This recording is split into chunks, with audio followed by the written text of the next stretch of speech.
Continuando nosso cenário político nesta segunda-feira, hoje vamos conversar com a deputada estadual Isolda Dantas. Você sabe que pode mandar sua pergunta para ela através das nossas redes sociais. Tire sua dúvida. A gente vai falar aqui sobre Mossoró, sobre Assembleia Legislativa, sobre eleições também. Então, fique ligado e participe com a gente. Vanúvio.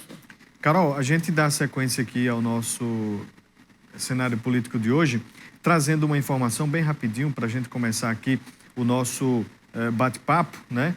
Sobre uma decisão, agora à tarde, né, da Justiça com relação ao terreno da Porcelanate, aquele localizado ali às margens da BR-304. Então, a gente recebeu a decisão do juiz Pedro Cordeiro Júnior sobre um pedido de liminar ali do jurídico, né, da Porcelanate, justamente buscando ali sobre a questão da reversão, né, o decreto, né, a revogação deste decreto, o número 6.292/2021, que reverteu o terreno público onde está instalada a indústria aqui para o município de Mossoró. Os argumentos sustentados são de que o ato praticado pelo Executivo moçoroense reveste-se de ilegalidade na medida em que houve decadência, houve prescrição intercorrente, violação aos princípios da ampla defesa, violação ao devido processo legal, violação ao seu plano de recuperação judicial, é o que diz um trecho aí da equipe jurídica da indústria. No entanto,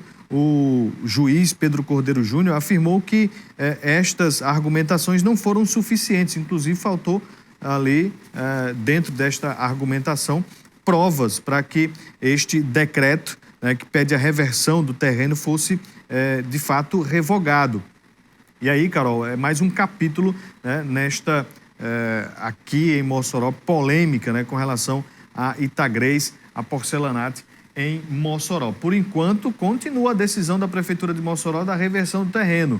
Inclusive, já está contando aí um prazo, segundo o secretário, segue até ali o início de dezembro para que a Porcelanate, a Itagrez, saia, deixe aquele terreno para que outras indústrias e empresas possam ocupar aquele espaço. Pois é, então tá aí, mais um capítulo, vamos aguardando, porque talvez essa briga aí judicial ela ainda se estenda por mais um tempinho. A gente pode até começar a nossa entrevista perguntando à deputada Isolda Dantas qual a opinião em relação a toda essa questão que já se arrasta há muito tempo, há mais de 7 anos, e que já aconteceram outras promessas, inclusive na gestão anterior de Rosalba Ciarline, e agora com essa atitude do prefeito Alisson Bezerra. Qual a opinião da senhora sobre toda essa questão em relação à cidade de Mossoró, à economia de Mossoró? Boa noite. Pois é, boa noite, Carol, boa noite, Vanúvio, boa noite vocês que nos assistem em casa. Um prazer aqui na segunda-feira, conversando com vocês. Olha, esse Mossoró olha para a Porcelanate como diz uma grande novela, né? Mais um capítulo, nós já presenciamos cenas assim deploráveis, né? De promessas que a Porcelanate ia abrir, quem não lembra, né? Lá em 2018, quando pessoas passaram 3 dias na fila tentando, né, fazendo um cadastro pela promessa de reabertura dessa Porcelanate, e mais uma vez não funcionou. Agora a gente vive mais um capítulo que é a prefeitura negando esse terreno, e confesso, Carol, que eu não sei até que ponto, né, de fato a Porcelanate teria condição de abrir, porque tem dívidas trabalhistas enormes, né? Mas eu não conheço os meandros, os detalhes, né, desse caso, da solicitação de reversão. O fato é que o Distrito Industrial de Mossoró, nós fizemos esse debate na época da campanha de 2020, ele precisa ser refeito. Aquele parque industrial precisa ser colocado como um parque, né, industrial e comercial, para que possa receber não só indústrias, mas possam receber outros tipos, né, de comércio. E essa questão, Carol, de isenção fiscal e de terreno de Mossoró precisa ser encarado com muita seriedade. Esse caso da Porcelanate é exatamente porque esse processo ele foi feito sem nenhuma garantia, né, e sem nenhum critério. Você saiu dando terreno para qualquer jeito, para qualquer um. Mossoró hoje tem uma política fiscal bastante defasada, né? O que acontece hoje, inclusive as vindas de empresa para Mossoró hoje, tem a ver com o PROED, que foi o projeto que a governadora Fátima enviou com muita coragem para a Assembleia Legislativa, onde mexeu totalmente o percentual de isenção fiscal. Antes, Mossoró, uma empresa para vir para Mossoró, só tinha 70% de isenção fiscal. Hoje pode ter até 95%. Fruto do que nós votamos lá na Assembleia, que inclusive foi um debate muito grande. Inclusive é bom as pessoas verem quem foi contra e quem foi a favor naquele período do PROERD, que hoje as empresas estão vindo para Mossoró exatamente por isso. Quanto a empresa mais distante da capital, mais isenção fiscal ela tem. E tiveram deputados que já foram de Mossoró que foram contra na época. Fazia um debate com muita, né, dizendo que a governadora estava penalizando os municípios, mas, na verdade, muito pelo contrário. Então, se uma empresa for para o Alto Oeste, como muitas estão indo, chega até a quase 100% de isenção, porque é aquela ideia de interiorização, né, da indústria e do comércio do Rio Grande do Norte. Então, esse tema da porcelanato é lamentável. Mossoró esperou muito por isso. E, pelo visto, infelizmente, mais uma vez, não vai acontecer nada em relação a essa novela. O fim parece que não vai ser um final feliz. Deputada, a senhora tem atuado, além, né, de questões que envolvem, né, aqui em Mossoró, como a senhora acompanha de perto, o distrito industrial, assuntos que remontam à economia no geral, mas a senhora tem direcionado as atenções, os esforços da senhora para a economia ali familiar, né, da agricultura familiar, né? Alguns projetos já foram encaminhados, já estão sendo, inclusive, praticados, né, pelo governo do estado. Como é que a senhora tem visto, né, ao longo desse período, principalmente de pandemia, essas leis, né, que agora estão sendo aplicadas aqui no estado, que dão auxílio à mulher do campo, ao homem do campo, os pequenos agricultores? Olha, Ivanildo, nós somos autora uma das leis mais importantes da agricultura familiar, inclusive de referência para o Nordeste. O PECAFS, que é o Programa Estadual de Compras Governamentais do Governo do Estado, é das políticas mais modernas que existe, inclusive sendo experiência para o Mercosul. O que significa isso? Significa que o governo do estado está sendo obrigado, fruto da nossa lei, de comprar da agricultura familiar.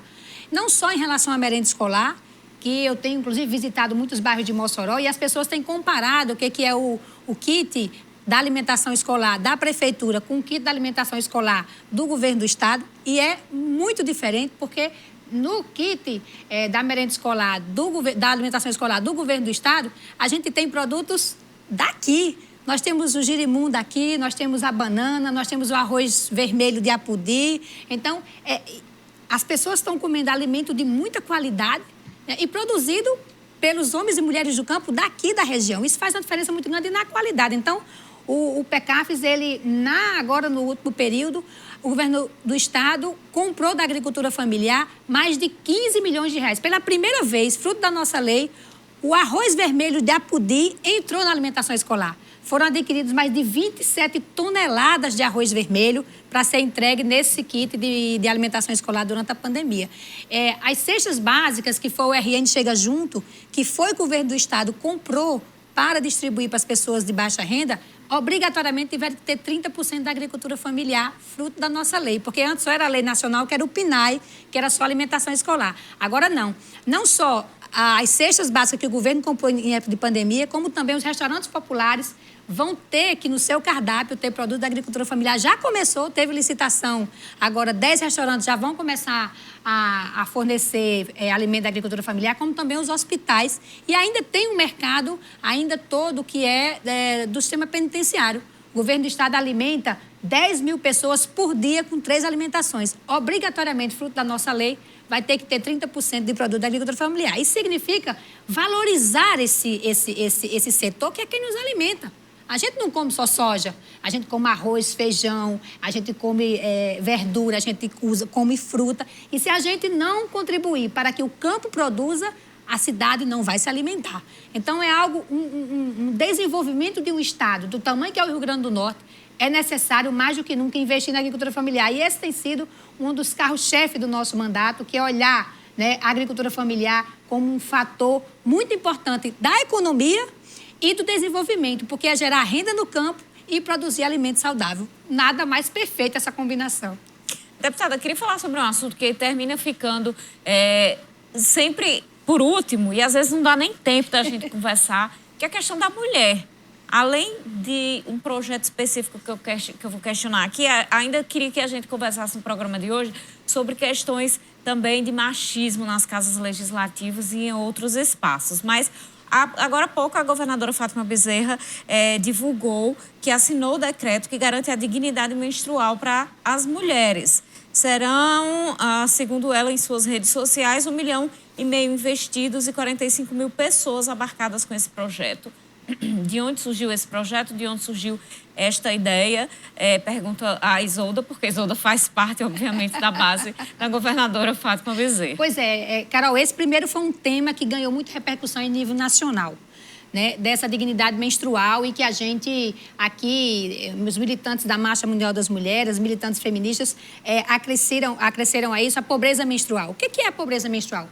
E esse é um tabu que a gente precisa conversar. Significa as pessoas não terem condição de comprar absorvente. E as mulheres menstruam todo mês, isso é de Deus, né? Isso faz parte da vida, da reprodução da vida. Então, muitas meninas deixavam de ir para a escola, e tem dados sobre isso, porque no período menstrual não tinha como comprar absorvente. Se você não tem como comprar absorvente, como é que você vai para a aula? Né? Porque o constrangimento é absurdo. Então, as meninas usavam pano, miolo de pão, ficavam em casa mesmo, porque não tinha como ir. Existe uma lei aqui no Estado, que é uma lei do deputado Kelps, eu gosto muito de ser honesta com as leis das pessoas, mas não tinha sido regulamentada. Nós entramos com requerimento solicitando e trazendo os dados para a governadora sobre a necessidade disso. E hoje à tarde, na governadoria, ela lança um decreto com essa distribuição de forma gratuita do governo do Estado para as pessoas que menstruam, né, estão em situação de vulnerabilidade. As pessoas que são matriculadas na rede pública vão ter acesso, as que cumprem medida protetiva, as que estão em situação de rua. Então, como já foi colocado aí, é um grupo significativo de pessoas que não tem dinheiro para comprar absorvente. E precisa. A gente, ao mesmo jeito que você não tem como andar menstruada sem estar com absorvente.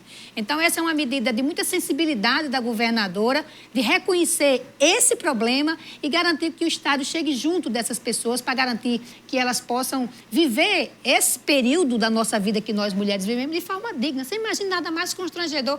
Ora, às vezes a gente está de absorvente e vaza, a gente fica altamente constrangido. Imagine você não ter nem como usar absorvente. Então, Carol, é muito importante isso. Eu quero parabenizar o governo do Estado pela essa dignidade, por essa sensibilidade para as mulheres de baixa renda, para as pessoas que menstruam em situação de vulnerabilidade, poder ter essa dignidade mínima, né, que é ter acesso a absorvente. Quais os próximos passos para a efetivação desta lei? Eu creio que, como é decreto, então já deve estar regulamentado, a distribuição deve ocorrer pelas escolas para as alunas, né, pela população de rua. O governo faz relação com o próprio movimento que acompanha a situação de rua, pelo sistema de medida socioprotetiva, pela Fundase, que é quem acompanha isso, né? E a outra que eu falei foi as detentas, em situação de vulnerabilidade. Acho que as pessoas vão ter que procurar esses espaços, né, para ter acesso. O governo tem um prazo aí de 45 dias para a aquisição desses produtos, porque pela quantidade de pessoas não é pouca coisa, mas o fluxo serão pelas escolas, pela Fundase e pelo movimento de situação de rua, que tem uma relação com o governo de forma significativa e que pode fazer essa distribuição. Daqui a pouco a gente volta com mais entrevista com a deputada Isolda Dantas.